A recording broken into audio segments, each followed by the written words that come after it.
All right, bear with me, folks. Just a few more, okay? Our next one is Tom McKirgin with the Oregon 3 Percenters. He speaks on American history, patriotism through a story of honor and pride of a true American patriot of old.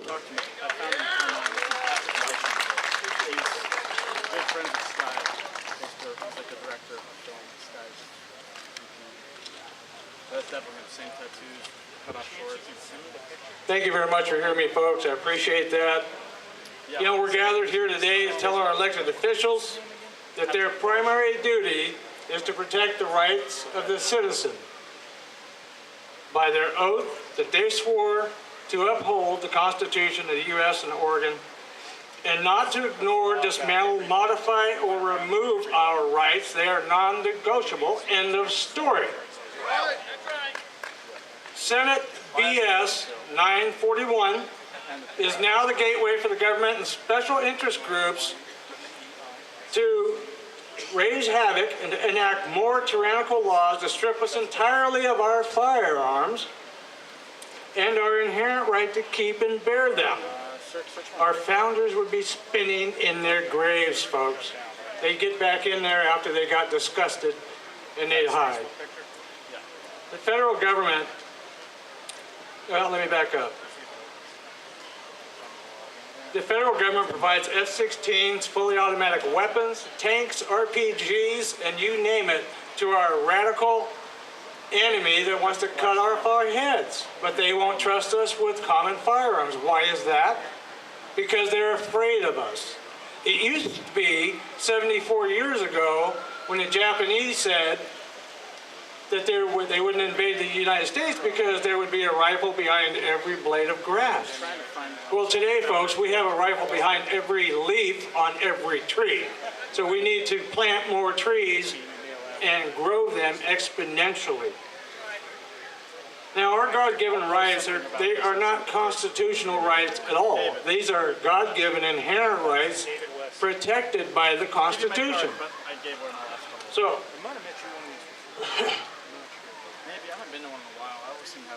these can't be bargained away. They can't be second-guessed. They can't be modified, reduced, or removed by any man, anywhere, by any government being whatsoever. I want to talk to you about a couple of quotes from our founders. There was a man named William Pitt, and he observed that the necessity is the plea for every infringement of human freedom. It is the argument of tyrants. It is the creed of slaves. Are we slaves, folks? No. Hell no, we're not slaves.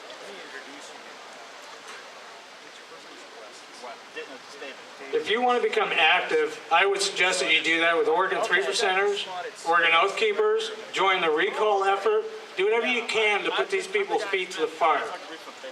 Sign up for some raffles, and afterwards we're going to have, after I get done speaking, the president of Oregon 3 Percenters is going to be coming up and raffling off a couple of items. One is the 50 caliber musket, and the light powder musket.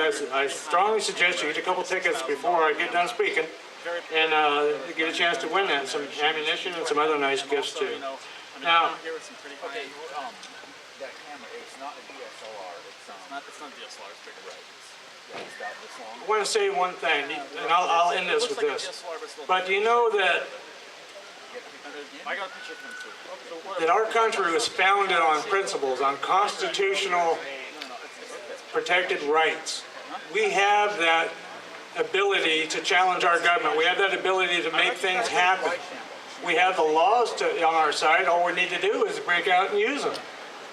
So when they tell you these people back here are deciding on our lives and it bears on everything that we do, we need to tell them to stop.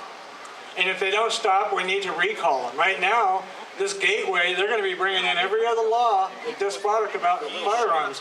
You know, when Gabby Gifford got done with fist bumping our governor, she said, well, 941 is a good law, but it's not enough. So what does that tell you? It's never enough. They're going to continue doing it. This is just one more step, folks. any law not made in pursuance of the Constitution is null and void from the face, like it never existed. We have to be that way with these laws that they have. We cannot abide by them, and if they put out any law, it's unjust. It does not have any bearing whatsoever.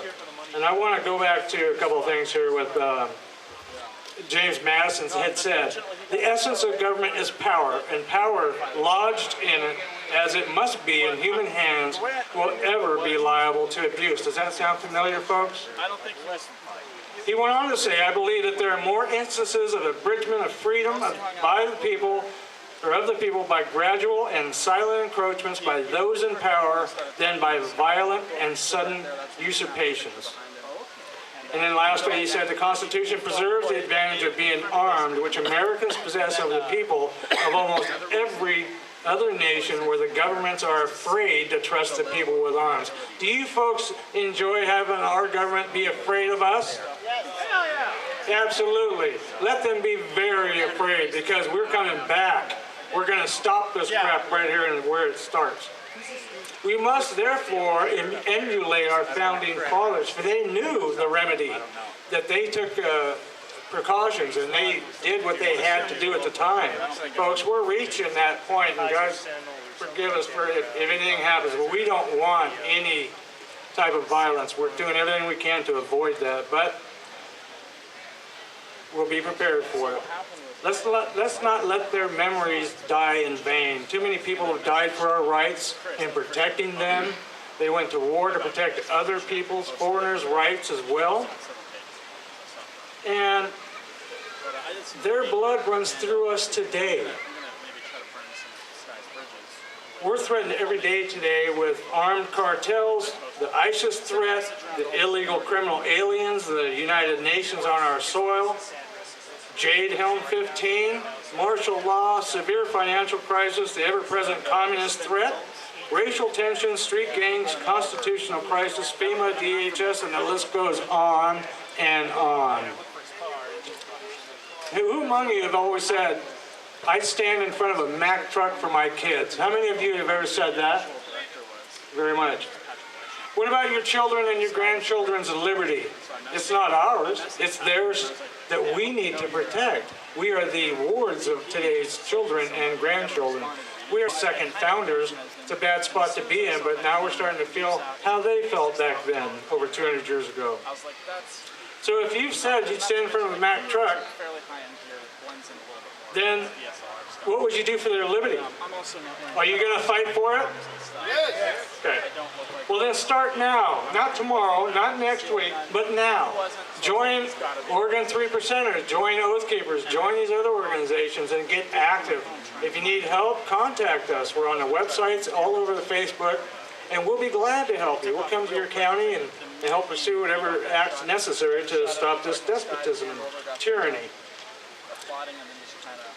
When you do that, you can share your experience and training with us, with other people. Everybody has a talent. Everybody has good abilities that they can share.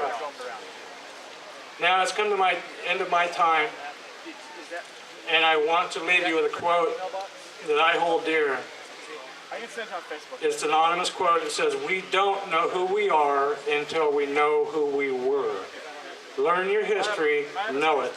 What did the Spartans say to the Persians when they said, lay down your arms? Molan Labe! Let it ring loud, folks. Molan Labe! We will never surrender. We're Americans. We don't sit down. We don't shut up. We will do as we wish in our God-given rights. Thank you.